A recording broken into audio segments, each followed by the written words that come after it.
They considered me too old for the position and that I wouldn't be able to carry out the duties that they required.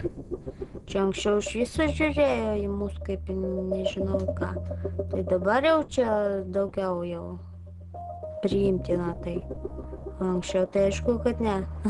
When they look at the CVs, it's written nationality Indians, I think they would, maybe they rather prefer a UK national than a Indian. Homofobija yra toks dalykas, kuris egzistuoja dar Lietuvoje ir yra labai. Ir aš tikrai užjaučiu tuos jaunus žmonės, kurie auga tokioje visuomenėje. I was dismissed after 2 years on the grounds of religious and/or political discrimination.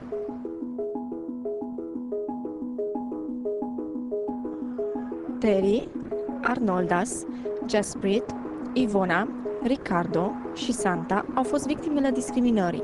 Aceasta înseamnă că au fost tratate mai puțin favorabil decât o altă persoană, într-o situație comparabilă, fie din cauza vârstei, orientării sexuale, originii etnice, dizabilităților sau religiei, sau pe baza mai multor factori care se numesc discriminare multiplă. Din anul 2000, directivele europene au condamnat discriminarea la angajare. Discriminarea rasială este, de asemenea, condamnată în alte zone ale societății, cum ar fi accesul la bunuri și servicii sau educația. Însă, în ciuda tuturor acestor eforturi, în Europa încă ne mai putem confrunta cu discriminarea. Aceste mărturii sunt numai câteva exemple. We have asked the Europeans whether they think there is discrimination. And the answers were rather interesting. 15% of those asked say that they have, in the last 2 years, personally experienced discrimination, whether that's because of their age, because of their religion, because of their sexual orientation. So there is a clear feeling that people are being discriminated against.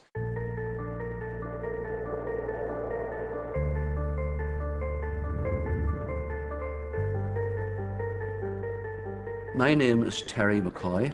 I have been involved in the timber trade all my working life, which would span more than 40 years. În preajma celei de-a 60-a aniversări, Terry a observat o ofertă de angajare în ziar. Exciting opportunities for 2 sales representatives. You need at least 5 years experience and knowledge of the timber industry and advantage, good people skills, youthful enthusiasm. How do you do? Thanks for coming here. Thank you. Have a seat. I saw the ad in the paper, applied for it and subsequently interviewed, and very, very disappointed that I wasn't able to secure one of the positions. I feel that I didn't have probably enough years service to offer, being 60 years of age. And I felt that the position, both positions were offered to much younger candidates with much less experience. În Europa, un sondaj Eurobarometru a arătat că discriminarea în funcție de vârstă este tipul de discriminare cel mai des raportat, chiar de către victimele acesteia. Adesea, acești oameni iau primele măsuri pentru a se apăra. I spoke to numerous people in general about it, and I took advice then, and I was asked to take advice from the Equality Commission. Thank you for coming along. Thank you. Please have a seat. The Equality Commission has just recently agreed to fund your case of age discrimination. Excellent. And my objective today is to go over the facts of your application. Comisia pentru șanse egale din Irlanda de Nord face parte din rețeaua europeană Equinet.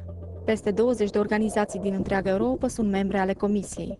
The member states had to create, on the basis of the European law, equality centers.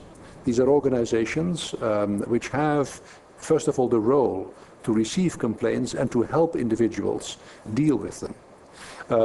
In some cases, they have even further competencies. They can launch court cases themselves. So the objective of this is to make sure that individual citizens have easy access in their country to an organization that has been created in order to help them. Here we are in our store where the experiences that individuals bring to us when they have concerns about being discriminated against are recorded. We have thousands of individuals come to us every year, and each file represents the history of their experiences and demonstrates the extent to which employers and service providers here could be prosecuted under the anti-discrimination legislation.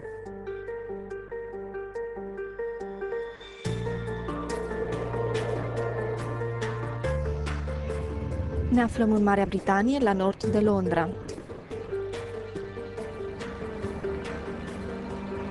Jasprit Singh este de origine indiană. După absolvirea studiilor în administrarea construcțiilor la Oxford, acesta a trimis solicitări de angajare mai multor firme. Thank you for your CV and covering letter concerning a position with our company. We do not currently have any opportunities relevant to your experience and qualifications and regret to inform you that your application has been unsuccessful. Loads of companies, where they said to me, we have got no vacancies, and still my classmates got a job there, which is just makes you so angry. I mean, you didn't even meet me, so how can you judge me on that, Just looking at my CV, you cannot say like, okay, he's not good for the job. Potrivit sondajului Eurobarometru din 2008, discriminarea rasială este cea mai răspândită formă de discriminare din Europa. Dar acum, Jasprit a găsit un loc de muncă. Oakwood Builders este un IMM care se specializează în tâmplărie fabricată manual și construcții ecologice. În această companie, criteriul principal de angajare este calitatea muncii. Compania lui Tim Fenn angajează lucrători având o diversitate de origini etnice. Having a diverse workforce has a big advantage because we can getting all different ideas coming through, having people from different cultures, I think gives us a market edge because we think differently. It gives us an opportunity to do things differently. Din nefericire, așa cum arată ultimul sondaj Eurobarometru, înfățișarea exterioară, vârsta și originea etnică a unui candidat sunt primele criterii de selecție. Cu toate acestea, la Bruxelles, Organizația Angajatorilor, care reprezintă interesele artizanilor și IMM-urilor europene, accentuează faptul că IMM-urile trebuie să fie diversificate. Since SMEs are very active on the local market, on the community, so they can't afford to make choice. So they're just working with all well-qualified people without regarding if they are coming from one or another country, without considering discrimination. So this is very, very important for SMEs. It is a matter of fact.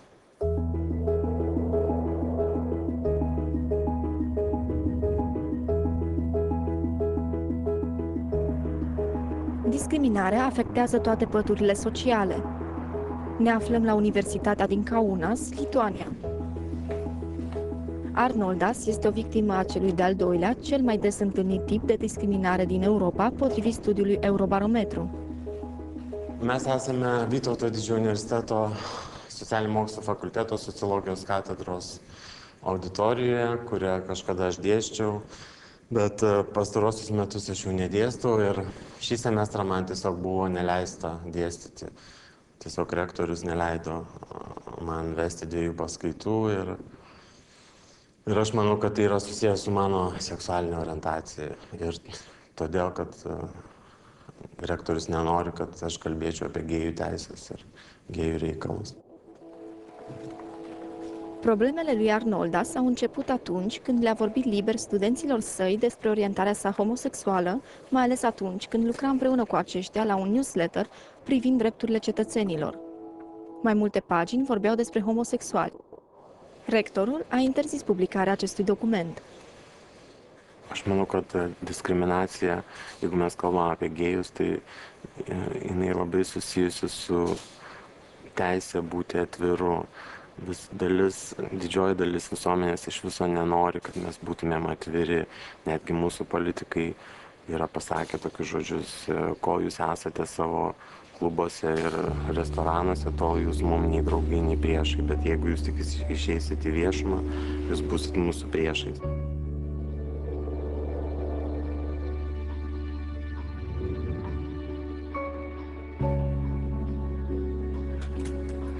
Cu toate acestea, situația se îmbunătățește în unele privințe. Ivona s-a născut cu dizabilități. Trăiește în Vilnius,